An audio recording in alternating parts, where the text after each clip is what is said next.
네, 반갑습니다.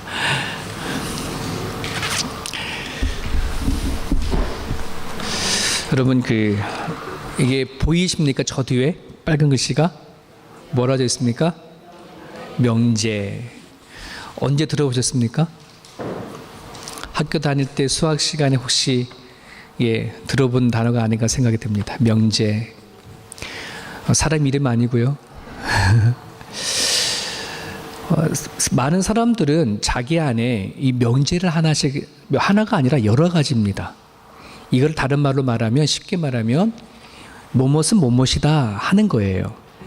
우리가 성장하고 자라가는 가정 가운데에 우리는 삶의 기준이라는 것이 내 안에 만들어지죠. 아, 이것은 이거구나. 사랑이 뭐라 생각합니까? 라고 말하면 사랑은 이런 거라 생각해. 결혼이란 뭐라 생각합니까? 결혼은 이것이라 생각해. 살아가면서 내 나름대로 내 안에 만들어지는 명제가 있습니다. 사람들은 이 명제를 가지고 살아갑니다. 다른 말로는 아마 삶의 기준이라고 표현할 수도 있지만 좀 그거와 다르게 내 안에 딱 명제라고 하는 것이 딱 있습니다. 이것은 우리가 살아오는 가정 가운데 어떤 특별한 계기를 통해 가지고 이게 딱 만들어져요. 그 전에는 잘 몰라요. 사는 게 그냥 살다 보면 살아가는 거겠지 할지 모르지만 살아가면서 이거는 그게 아니고 이거구나 하는 것이 딱 만들어지죠. 그래서 이 명제라고 한다는 것은 내가 살아가는 어렸을 때부터 지금까지 살아오는 사회 문화 속에서 만들어지게 되어집니다. 그래서 이 명제는 내가 살아갈 때 무엇인가를 선택하거나 또는 어떤 일이 일어났을 때 내가 후회를 한다 할 때 그 후회의 기준이 되어지고 뭘 선택하는 기준이 되어지고 내가 살아가는 힘이 되어지기도 하죠. 그래서 많은 사람들은 작은 일이든 큰 일이든 이 명제의 기준을 가지고 살아가는데 내가 살아오는 가정 가운데 이건 진짜야, 이건 가짜야 나름대로 그런 생각을 판단을 갖는 그런 명제가 다 있습니다. 그죠? 자, 그런데 문제는 내가 이런 명제를 살아오면서 가졌던 이 명제가 과연 이거가 내가 지금 이게 가짜냐 진짜냐 이게 또 문제죠.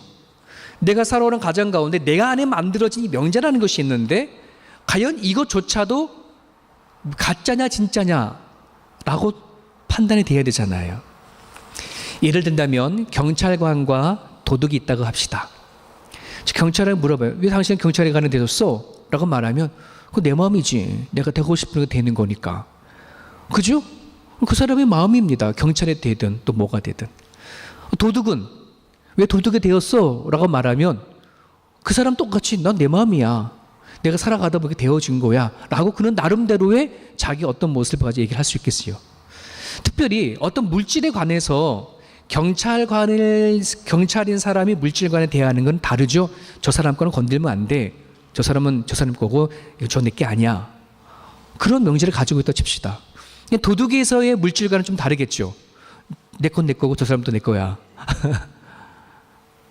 나름대로 자기가 좋은 것이든 아니면 안 좋은 것이든 가짜든 진짜든 내 안에 만들어진 명제라는 것이 있는데 자, 그런데 현실로 따지면 경찰관과 도둑 어떻게 일어날까요? 경찰이 도둑을 잡는 일이 일어나겠죠. 그러고서는 경찰이 도둑을 잡았어요. 근데 그것은 뭐에 의해서 판결되어진가요? 법이라고 하는 것이 있어요.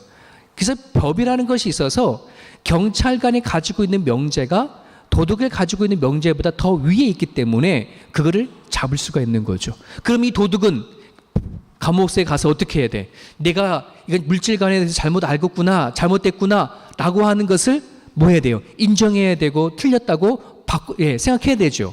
그래 놔야지 나중에 감옥에 살때 나와서 그거 바른 인생 살아가지. 그게 틀렸다고 생각하지 아니하면 내 거는 내 거요, 저 사람도 내 거요 라고 말하면 안 되잖아요. 그러기 위해서는 어제 법이라고 한다는 거가 이게 물질관에 대해서는 어느 정도 선을 긋을 수 있는 기준이 되어지지만 실질적으로 우리가 살아갈 때에 내 안에서 만들어진 수많은 명제가 다 법으로도 판단될 수 있을까요? 법을 가지고 다 결정할 수 있을까요? 그럴 수 없어요. 예를 든다면 훌륭한 아버지라고 칩시다. 그럼 훌륭한 아버지는 그럼 그것이 각자의 다 기준이 다 다르잖아요. 자기가 갖고 있는 명제가 있을 거예요.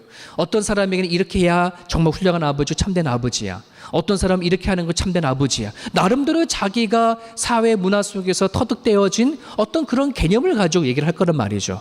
엄마도 마찬가지고 또 자녀들도 마찬가지고, 결혼관, 직업관, 남자에 대해서, 여자에 대해서, 일에 대해서 수많은 우리들이 가지고 살아가면서 만들어진 내 안에 명제라고 하는 것이 있습니다. 그런데 그 명제라고 한다는 것이 단지 법으로만 판단할 수 없는 것들이 우리들에게는 되게 많은데요. 자, 근데 문제가 있네요. 내가 가지고 있는 이 명제를 가지고 우리는 살아갈 때 어떤 것을 판단하고 어떤 것을 받아들이고 이렇게 해야 되어지는데, 오늘 성경에 보면 내가 세우는 명제와는 너무나 다른 그런 명제가 주어져요. 예를 들면 오늘 본문에 보면 이런 말씀이 있습니다.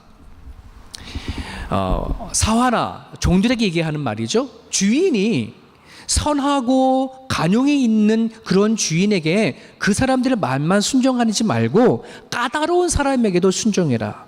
여러분, 우리가 일반적으로 내가 호감이 있는 사람이나 좀 저 사람이 참 착하다, 저 사람한테 관용이 있네, 이런 사람을 말을 하면 잘 받아들이고 할 수 있는 순종하는 마음이 생겨요. 하지만 저 사람이 되게 못됐단 말, 여기 까다롭다는 말은 잔인하고 못됐다라고 하는 말로 되어 있어요. 근데 여러분, 주인이라는 사람, 주인이라는 존재가 아주 되게 악하고 못됐다 그러면 우리는 스스로 뭐 해야 되는 거예요? 거부하고 싶고, 아무리 명령한다 하더라도 듣고 싶지 않는 마음이 우리 가운데 생기잖아요. 그렇죠?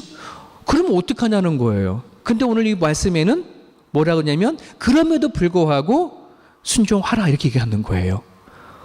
또 어떤 말이 있냐 그러면 19절에 보면 부당하게 고난을 받아도 하나님을 생각함으로 슬픔을 참아내라. 부당하게 고난을 받는 거예요. 이유 없이, 까닭 없이.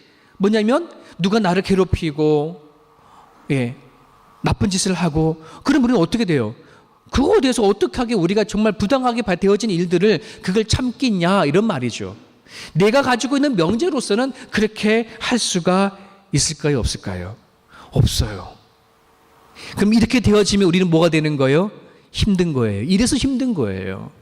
우리가 신앙생활하고 하나님을 믿고 살아가는데 하나님이 나한테 주시는 이 메시지와 오늘 내가 살아가면서 만들어진 내 안의 이 명제가 뭐 할까요? 부딪히는 것이 생기는 거예요.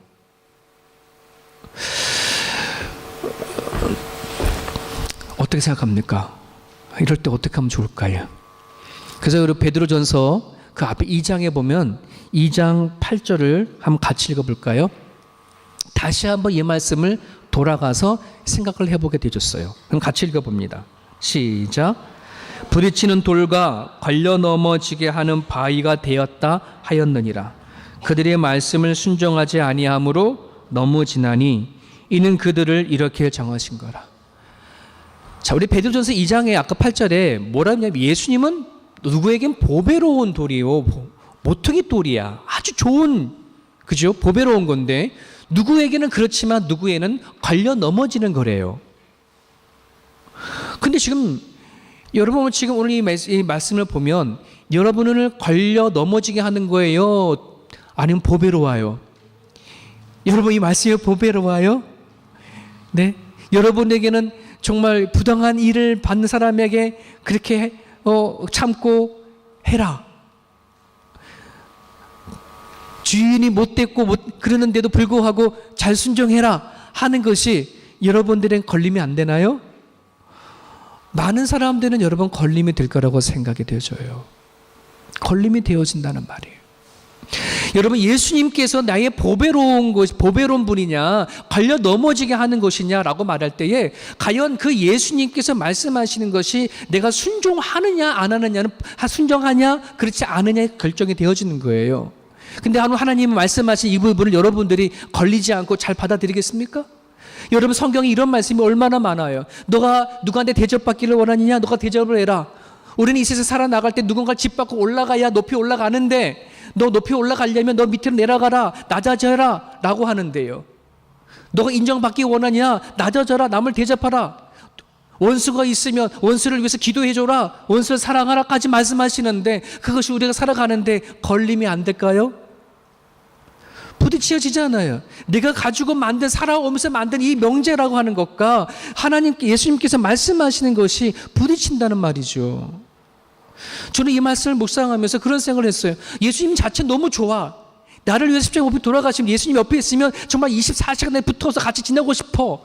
근데 예수님 말씀만 하지 마세요, 좀. 말씀만 하시면 내 상식을 넘는 말을, 상식적으로 안 통하는 말을 하는 거예요. 예. 예를 들면, 우리 지훈이가 바깥 나가가지고서는 누구한테 한 대 맞고 왔어. 그러면 아빠는 너 내가 가면 2대 때려? 이게 내 마음인데, 한 대 맞고 왔어. 하나님 때문에 참아. 내가 이렇게 얘기를 해줘야 한다는 거예요. 근데 목사인 제 마음이 솔직히 그 마음은 없어요. 예. 한 대 맞고 와서 내가 꼭 2대 때리고 와? 이 마음이 있지. 근데 하나님 말씀을 비춰보면 내 안에 하나님의 말씀이 걸림이 돼. 조금 비켜놨으면 좋겠어. 예수님은 너무 좋아, 그냥 그 자체는. 근데 그 걸림이 생기면 어떻게 해야 되냐는 문제예요. 여러분, 이런 고민을 하지 않고 하나님을 믿으면 내 믿음은 항상 제자리 걸음이에요. 우리는 하나님의 말씀을 읽으면 자꾸 부딪힘이 있어야지 돼요. 여러분, 부부라고 하는 말이 얼마나 아름다워요. 그죠? 여러분, 부부가 되기 위해서는 결혼하기 전에는 남자와 여자 서로 내가 내 평생, 내 인생 다 털어서 내가 너를 위해서 정말 사랑하고 할게 라고는 그렇게 사랑해서 정말 결혼하잖아요. 예, 목숨을 다할 정도로 사랑할 것처럼 우리는 뻑뻑뻑 죽고 이렇게 얘기를 하잖아요. 근데 살아가면 다 그렇게 살아가나요? 다 속지요. 저도 우리 아내를 그렇게 해서 아내를 쟁취했는데, 걱정하지 마. 당신 사모, 아니야. 사모 일 안 해도 돼. 나를 위해서만 살아줘. 우리 아내는 그런 줄 알고 나는 결혼했어요. 사모하자라고 했으면 아마 결혼 안 했을 거예요. 그렇지 않습니까? 여러분, 우리가 살아가는 가정 가운데 부부의 아름다운 이름도 살아가다 보면은 근데 부딪힌단 말이에요. 왜 부딪힐까요? 남자가 살아오면서 사줬던 개인이 만든 명제라는 게 있어요. 여자도 자기가 살아오면서 만들어진 자기 안에 나름대로의 판단할 수 있는 명제가 있단 말이에요. 근데 이 명제가 서로 간에 부딪혀버려요. 그러면 어떻게 돼요? 세상의 일반적인 답은 뭐예요? 그럼 헤어져. 이게 일반적인 세상 사람들이 갖고 있는 답이에요. 헤어진다라고 하는 게 그거 답이 아닌데 부딪히면 어떻게 해야 돼? 뭔가 방법을 찾아내야 되잖아요. 그런데 일반적인 세상 방법은 헤어지면 그만이야. 여러분, 예수님하고 지금 내가 갖고 있는 이 명제, 근데 우리 예수님께서 뭐라고 얘기하냐면 내가 담을 수 없는, 할 수 없는 그런 명제를 얘기를 하시는데, 그럼 내가 부딪히잖아요. 그럼 우리 예수님과 헤어지면 그만일까요? 그럴 수가 없잖아요. 그럼 어떻게 결론은? 예수님의 그 명제에 내가 바꾸지 않는 이상은 예수님을 내가 믿는다는 것이 이게 뭘까요? 한번 생각해 봐야 되는 것이죠. 여러분, 이 명제라는 말을 쉽게 생각하지 않기를 바랍니다. 왜냐하면 이거는 내가 어렸을 때부터 성장하고 자라면서 이거는 옳다. 내가 안에서 만들어진 나만의 진리일 수도 있어요. 그죠? 그래서 사람들은 이거를 나 자신으로 생각해. 이게 나야. 왜? 심지어 부부간에 부딪힌다 하더라도 내가 이걸 포기할 수 없는 것이 이게 난데 내가 왜 포기해? 내가 이거 포기해버리면 나는 없어지는 건데? 그렇지 않습니까? 내 자존심이 사라지는 거예요. 그래서 부부 가운데 안에서도 자존심만큼 살아남기 위해서 얼마나 발버둥 치는지 몰라요. 왜 끝끝내는 헤어지느냐? 이거 지키기 위해서. 내가 지금까지 옳다라고 쌓아왔던 이거를 지키내기 위해서 뭐 하는 거예요? 그냥 사랑했던 사람도 헤어질 수 있는 것이고요. 그렇지 않습니까? 이게 나라고 생각하기 때문에 그래요. 그런데 내가 이 살아가는 가정 가운데 예수님이 내 가운데 오셔서 예수님께서 이렇게 또 말씀을 하시는 거예요. 우리 23절을 볼게요. 욕을 당하시되 맞대어 욕하지 아니하시고 고난을 당하되 위협하지 아니하셨다. 누가요? 예수님이. 예수님이 욕을 당하셨어. 예수님이 죄도 없으셔. 근데 욕을 하시는 거예요. 사람들이 욕을 하는 거예요. 근데 맞대어서 욕하지 않으셨단 말이에요. 근데 우리 예수님이 우리 인간 같아서 좀 남이 욕을 하면 예수님도 욕하셨더라. 이렇게 하면 너무 편하고 좋은데 고난 당하시고 위협하지 아니하셨다. 보복하지 않았다는데 고난 당하시 누구한테 고난 당하고 누구한테 핍박 당하면 똑같이 보복하면 좋겠는데 그렇게 하지 않으시는 분이에요. 이런 예수님을 우리는 믿는다고 하잖아요. 이런 하나님을 위해 살겠다라고 얘기하잖아요. 주를 따라간다고 찬양대 얘기하잖아요. 저 여쭤볼까요? 찬양대 오늘 분명히 찬양했잖아요. 자, 누군가 여러분 욕하면 가만히 있겠습니까? 맞대 욕하지 않아요. 가만히 참겠습니까? 야, 너놈이 저렇게 저랬다고 얘기를 해. 저렇게 불러. 막 손이 막 튀네. 막 수근수근 누가 한단 말이죠. 그럼 찬양대원들 그냥 가만히 묵 참고 그냥 그 자리에 있을 것입니까? 내가 이 자리에 욕 먹으려고 지금 찬양대 하는 거야? 하고 뛰쳐나가시겠습니까? 솔직하게 해보세요. 여러분 누군가가 고난하고 박해를 하는데 여러분 보복하지 않은 사람 누가 있겠습니까? 지금 내가 만나는 그 예수님께서는 예수님이 갖고 있는 명제를 가지고 우리에게 말씀을 하세요. 근데 우리는 이 부분에서 지금 부딪히고 있다는 말이죠.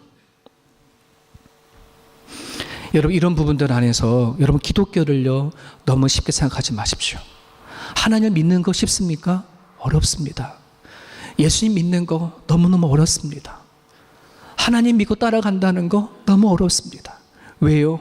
내가 쌓은 명제를 뭐 하지 아니하면, 내가 이거를 정말 내려놓지 아니하면, 이거 버리지 아니하면, 예수님이 갖고 있는 명제를 받아들이고 내가 갖고 쌓았던 거 틀려, 예수님 믿기 맞아 하는 것을 인정하는 것, 이게 얼마나 어려운 일인지 몰라요. 여러분 기독교는 자기를 죽이는 걸 하잖아요. 자기를 죽인다는 게 뭐냐 그러면 내가 지금까지 내가 삶 가운데 쌓아왔던 내 명제 이것은 이거다라고 하는 내 나름대로 자존심, 내가 갖고 있는 지식과 이 모든 것을 하나님 앞에 내어놓아야 되는데 이것이 과연 쉽냐 이 말입니다. 어려워요. 예수님 믿는 거 어려워. 여러분 예수님 믿고 신앙생활하는 거 만만하게 생각하지 마십시오. 그냥 예수님 믿고 복 받아서 그렇게 살아가는 거다라고 그런 가벼운 종교로 생각하지 마십시오. 나를 죽여야 하는 종교입니다. 내 명제를 내려놔야 하는 종교입니다. 하나님을 만나지 아니하면 그 누구도 예수님을 따라갈 수가 없습니다. 여러분 여기까지 제 말씀에 동의하십니까? 그런 분이 싫어하는 것, 그런 것이 기독교라는 거 여러분 인정하십니까?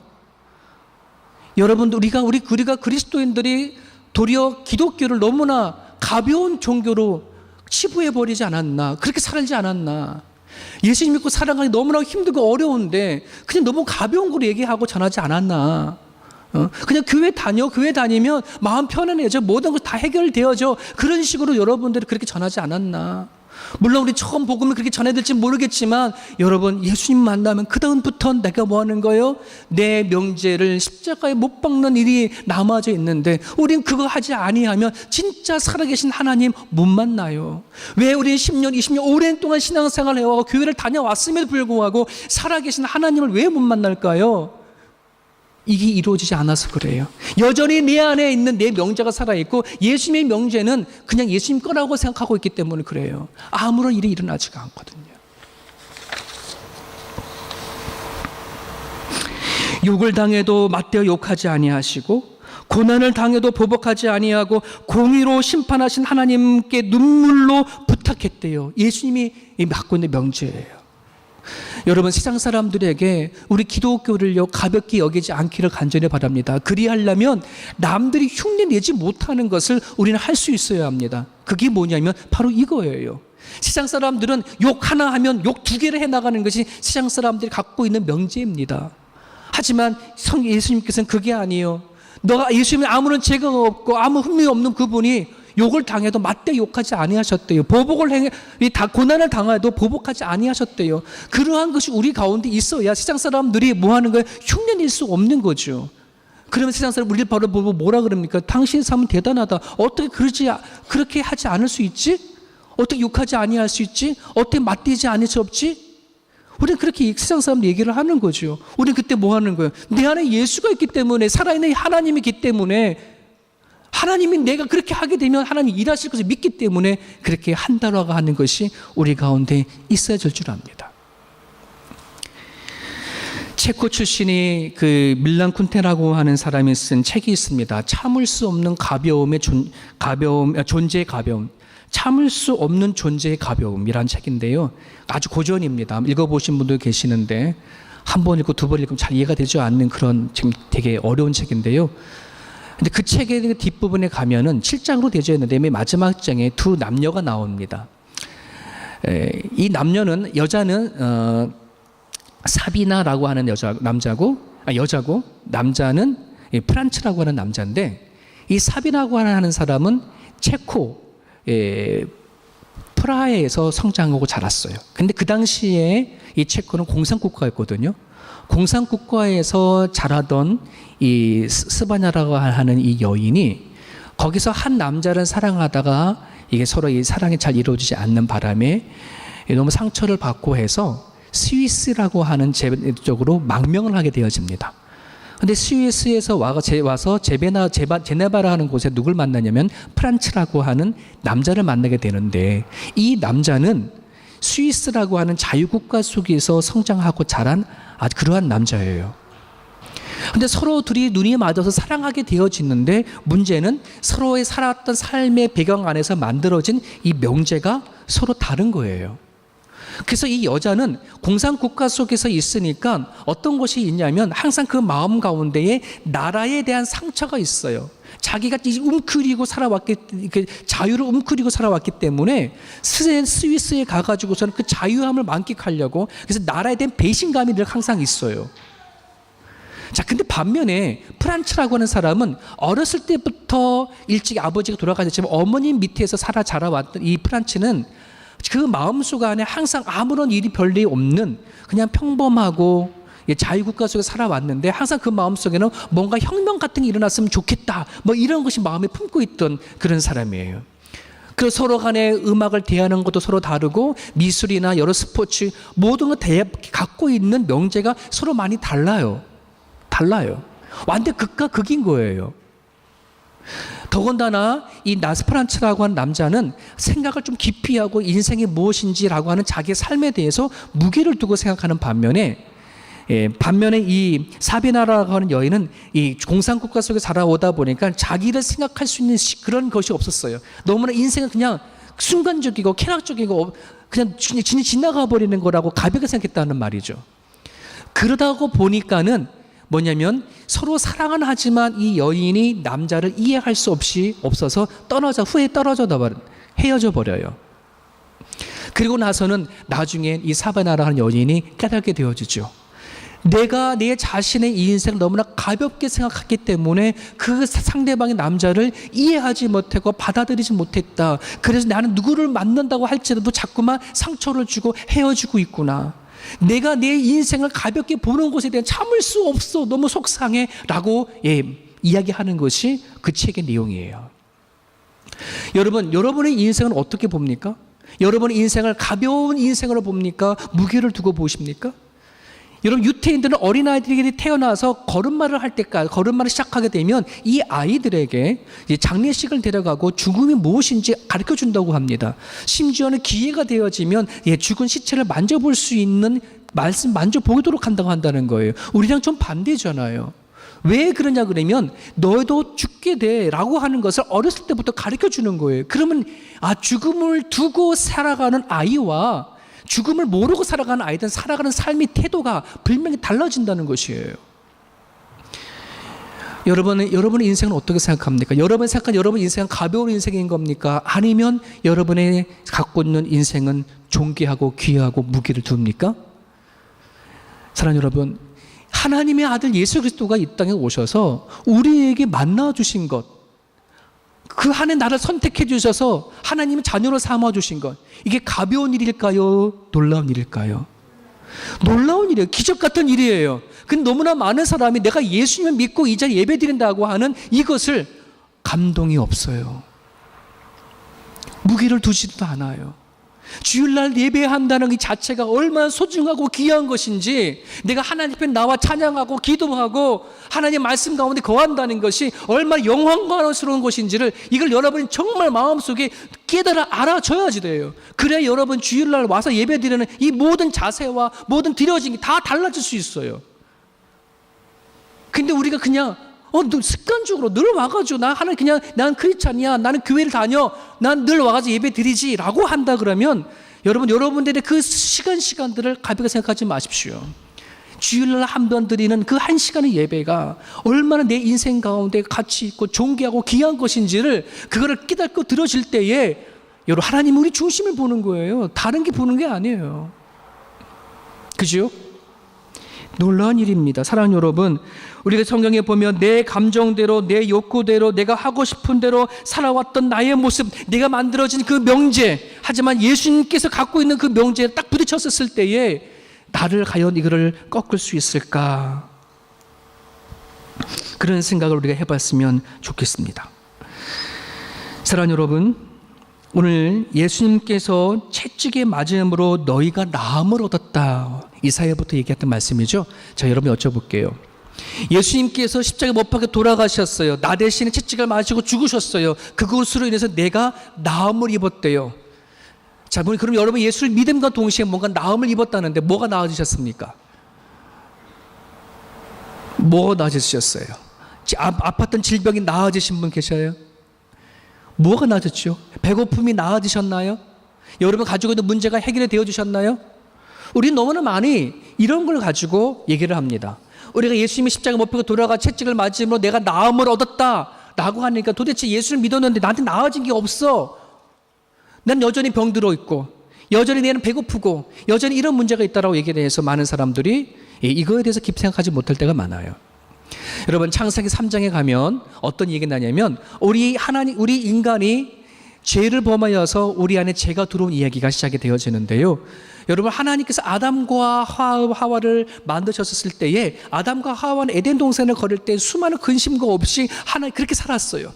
그러던 가정 가운데 뱀이 와서 그를 유혹하고 하나님께 먹지 말라는 선악과를 따먹게 함으로 말미암아 죄가 그 안에 들어왔잖아요. 여러분 여쭤볼게요. 아담과 하와가 선악과를 따먹고 그 죄가 들어오는 순간부터 아담과 하와에는 어떤 변화가 시작됐을까요? 찾아볼게요. 우리 창세기 2장 25절을 같이 읽습니다. 창세기 2장 25절 시작. 아담과 그의 아내 두 사람이 벌거벗었으나 부끄러워하지 아니하더라. 따먹기 전이에요? 따먹은 다음이에요? 따먹기 전에, 죄가 들어오기 전에 아담도 하와도 벌거벗었는데 부끄럽지 않았대요. 자, 그런데 창세기 3장 10절 같이 읽습니다. 이르되 내가 동산에서 하나님의 소리를 듣고 내가 벗었으므로 두려워하여 숨었나이다. 벌거벗은 것이 부끄러운 거예요. 그러고 나서는 하나님이 두려워 숨었어요. 죄가 들어오면서 아담과 하와 우리 인간에게 시작되어진 증세가 있어요. 고질병이 시작되어졌어요. 그게 뭘까요? 두려움이에요. 두려움. 왜 두려울까요? 내 안에 하나님이 나의 모든 나를 지으셨고 하나님이 내 모든 것을 책임져 주시고 하나님이 내 모든 것 주인이다라고 하는 그 하나님을 두고 살았다가 하나님과의 관계가 깨어져 버렸어요. 두려울까요? 안 두려울까요? 두려워요. 이젠 자기들의 인생이 앞으로 어떻게 될지를 몰라요. 방향 감각을 잃어버렸어요. 죽게 되어진다고 하는데 어떻게 죽을지도 그들은 모르는 거예요. 안 죽어봤으니까. 자기 죽은 사람이 못 봤으니까. 두려움이 생기는 거예요. 마치 앞을 보던 사람이 한순간에 앞을 보지 못한 일이 생기면 두려움이 생기잖아요. 그런 일이 벌어진 거예요.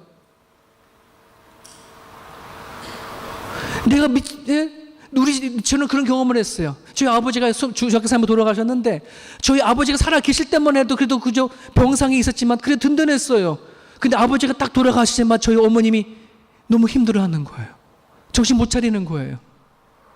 집안의 가장도 그런 역할을 하는데 이 세상을 창조하셔 지으신 그 하나님을 잃어버렸을 때에 아담과 하와 마음에는 두려움이 생기는 거예요. 그 두려움이 생긴 나머지 뭐 하는 거예요? 이제 만들기 시작하는 거예요. 뭐를 만들기 시작해? 명제를 만들기 시작해. 어떤 것이 진짜지? 어떤 것이 가짜지? 여기서 이렇게 경험해보면 이것이 진짜구나. 하나씩 자기 명제를 만들어 가는 거예요. 하나님이 없으니까 하나님의 명제는 없어요. 자기가 죄로 인해서 만들어진 불안함과 두려움으로 자꾸만 만들어가는 거예요. 사랑하는 여러분, 남이 날 욕했었을 때 내가 그 사람에게 욕을 한 마디, 두 마디, 세 마디 이상을 해야 속이 풀려지는 이유가 뭘까요? 내 안에 두려움 때문이라는 말이에요. 내가 부당한 고난을 받았을 때에 내가 더 보복하고 싶고 더 그들을 가서 뚜르고 패고 싶은 마음이 내 안에 두려움 때문에 갖고 있는 증세인 거예요. 사랑하는 여러분, 내 인생에 하나님이 내 안에 들어와 주셔서 나의 주인이다, 하나님이 내 모든 인생을 책임져 가신다라고 말해, 그런 하나님이 계신다고 한다면 세상 사람들이 나를 향해서 뭐라고 얘기를 한들 뭐예요? 두려워하지 않을 수 있어요. 그럴 수 있는 힘이 거기에 생기는 거예요. 하나님 앞에 맡기지 못하고 내가 뭔가 해결하려고 하니까 나는 더 많은 욕을 하게 되고 더 많은 보복을 하게 되어지고 더 많은 것을 그들에게 주고 싶은 것이 우리 마음인 거예요. 왜? 내 안에 두려움 때문에. 사랑하는 여러분, 이 두려움을 예수님께서 낫게 하셨다는 말이에요. 그러니까 이 예수님 내 안에 있어야지 돼. 예수님으로 인해서 나음이 뭐냐면 내 안에 두려움이에요.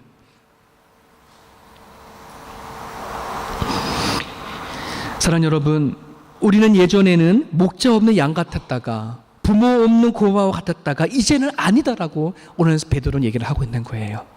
사랑하는 여러분, 우리는 이런 목자 없는 그런 존재로 방황할 수 있는 존재가 아니라 하나님이 우리의 인생의 주인이 되어 주신대요.